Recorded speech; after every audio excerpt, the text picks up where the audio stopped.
ভালো শিখতে চাইলে পুরো ভিডিওটি মনোযোগ দিয়ে দেখো। আসসালামু আলাইকুম প্রিয় শিক্ষার্থীরা, তোমরা সবাই কেমন আছো? আশা করছি তোমরা অনেক অনেক ভালো আছো। তোমরা জেনে আনন্দিত হবে যে আমরা আর্টিকেলের ইনডিফিনিট আর্টিকেল তার ব্যবহারগুলো শিখে ফেলেছি। ইনডিফিনিট আর্টিকেল ছিল কি? এ এবং এন। আজকে আমরা শিখব ডিফিনিট আর্টিকেলের ব্যবহার। কি শিখবো বলো তো? Definite article. তাহলে আসো আমরা নিয়মে চলে যাই। তোমরা লক্ষ্য করে দেখো, আমরা এখানে রুল 1 লিখেছি। কি লিখেছি বলো? আমরা এখানে রুল 1 লিখেছি।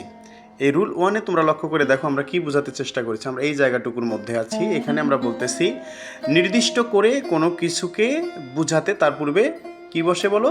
দি বসে। তাহলে তোমরা লক্ষ্য করে দেখো, আমরা যে এখানে দিকে বসাবো তার জন্য কি কোনো কিছুকে নির্দিষ্ট করে বোঝাতে হবে। তোমরা লক্ষ্য করতে পারছো এখানে আমরা একটা গাভীর চিত্র অঙ্কন করেছি, আর এখানে আমরা একটা বালকের চিত্র অঙ্কন করেছি। এই গাভীটা বালকটির সামনে। তাহলে আমরা এখন ইংলিশটা লিখছি কি? The cow standing in front you. এই বালকটি ধরো তুমি নিজেই। তাহলে এখানে আমরা কি বলছি? The cow. কেন দি কাউ বলছি? কারণ এই গাভীটি নির্দিষ্ট। এর আশেপাশেও কয়েকটা গাভী থাকতে পারে, কিন্তু আমরা নির্দিষ্ট করে যে গাভীটি ওই বালকটির সামনে তাকে বুঝিয়েছি। এই জন্য তার পূর্বে কি বসিয়েছি? দি বসিয়েছি। তার মানে কি নির্দিষ্ট করে বুঝালে তার পূর্বে দি ব্যবহার করতে হয়। তাহলে এবার আমরা চলে আসবো কোথায়? রুল 2-তে। কোথায়? রুল 2। রুল 2-তে আমরা কি বলেছি তোমরা একটু লক্ষ্য করে দেখো। বলেছি সিঙ্গুলার কমন নাউন, এটা দিয়ে যদি পুরো জাতিকে বোঝানো হয়। কাকে বোঝানো হবে? পুরো জাতিকে। তাহলে তার পূর্বে কি ব্যবহার করতে হবে? দি ব্যবহার করতে হবে। আশা করি তোমরা কথাটি বুঝতে পেরেছো। আবারও বলছি যে সিঙ্গুলার কমন নাউন দিয়ে যদি পুরো জাতিকে বোঝানো হয় তাহলে তার পূর্বে আমাদের কি ব্যবহার করতে হবে? দি ব্যবহার করতে হবে। তাহলে আমরা একটু উদাহরণ লক্ষ্য করি। এখানে দেখো আমরা একটা ক্যাট, এটার ছবি দিয়েছি, কিন্তু এটার আগে দি ব্যবহার করছি। কারণ কি? এই ক্যাটটা দ্বারা আমরা পুরো ক্যাট জাতিটাকেই বুঝিয়েছি। এরপরে তোমরা লক্ষ্য করে দেখো আমরা বলেছি কি? দি হেন। আমরা এখানে একটা দি হেন দেওয়ার মাধ্যমে বুঝিয়েছি কি? যে এই মুরগি জাতির যতগুলো মুরগি আছে তা সেগুলোকে আমরা বুঝিয়েছি। এরপরে দেখো আমরা লিখেছি বার্ড। এই বার্ড দ্বারা কিন্তু আমরা সমস্ত পাখিদেরকে বুঝিয়েছি। কথা কি বুঝতে পেরেছো তোমরা?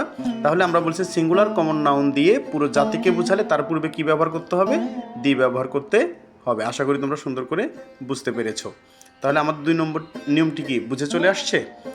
তাহলে এবার আমরা 3 নম্বর নিয়মে চলে আসব। কয় নম্বর নিয়ম বলো তো? আমরা এবার 3 নম্বর নিয়মে চলে আসছি। যে 3 নম্বর নিয়ম যে আছে, এই 3 নম্বর নিয়মটিকে লক্ষ্য করে দেখো আমরা এখানে কি বলেছি। আমরা এখানে বলছি নদীর নাম। কিসের নাম? নদীর নাম। তারপরে বলেছি উপসাগরের নাম। তারপরে বলেছি সাগরের নাম। তারপরে বলেছি মহাসাগরের নাম। এগুলোর পূর্বে আমাদের কি ব্যবহার করতে হবে? দি ব্যবহার করতে হবে। তাহলে একটু লক্ষ্য করে দেখো, দি কার কার আগে বসতে পারে? নদীর নাম, উপসাগরের নাম, সাগরের নাম, মহাসাগরের নামের পূর্বে দি ব্যবহার হবে। তাহলে আমরা একটু উদাহরণগুলো দেখি। পদ্মা কি একটা নদীর নাম নয়? তাহলে এর পূর্বে কি ব্যবহার করেছি? আমরা দি ব্যবহার করেছি। লক্ষ্য করেছো? অনুরূপভাবে দেখো মেঘনা একটি নদীর নাম, তার পূর্বে দি ব্যবহার করেছি। আবার দেখো যমুনা একটি নদীর নাম, তার পূর্বে আমরা দি ব্যবহার করেছি।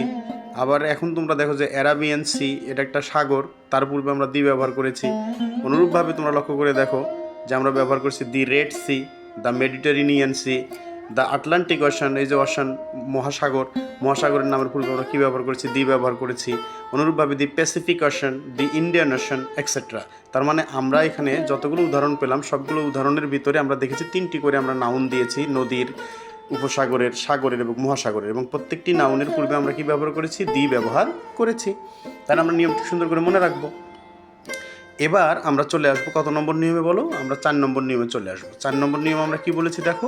বনভূমি, মরুভূমি এবং আমরা কি বলেছি?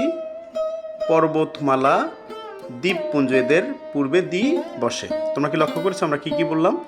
বনভূমি, তারপরে আমরা বলছি মরুভূমি, তারপরে বলছি পর্বতমালা, তারপরে বলছি দ্বীপপুঞ্জ। এগুলোর নামের পূর্বে কি ব্যবহার হবে? দি ব্যবহার হবে। কি ব্যবহার হবে? এই যে দি ব্যবহার হবে। তাহলে আমরা লক্ষ্য করে দেখি, আমরা যে সুন্দরবন, আমাদের এটা কি বনভূমি না? এই সুন্দরবনের আগে দেখো দি ব্যবহার করা হয়েছে। দি সুন্দরবনস ম্যানগ্রোভ ফরেস্ট, দি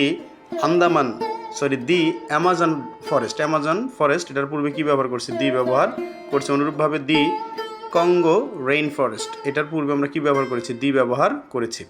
এরপরে তোমরা দেখো আমরা এখানে মরুভূমির কথা বলেছি, দি সাহারা, দি গোবি, দি থার, এগুলো কিন্তু এক একটা করে মরুভূমির নাম। তাদের পূর্বে কি ব্যবহার করতে হয়েছে, আমাদের দি ব্যবহার করতে হয়েছে। একইভাবে তোমরা লক্ষ্য করে দেখো আমরা বলেছি দি হিমালয়াস, দি আন্দামানস, এগুলো আমাদের কি, হিমালয়াস হচ্ছে আমাদের পর্বতমালা আর দি আন্দামানস হচ্ছে দ্বীপপুঞ্জ। তাহলে এগুলোর পূর্বে আমাদের কি ব্যবহার করতে হয়েছে, দি ব্যবহার করতে হয়েছে।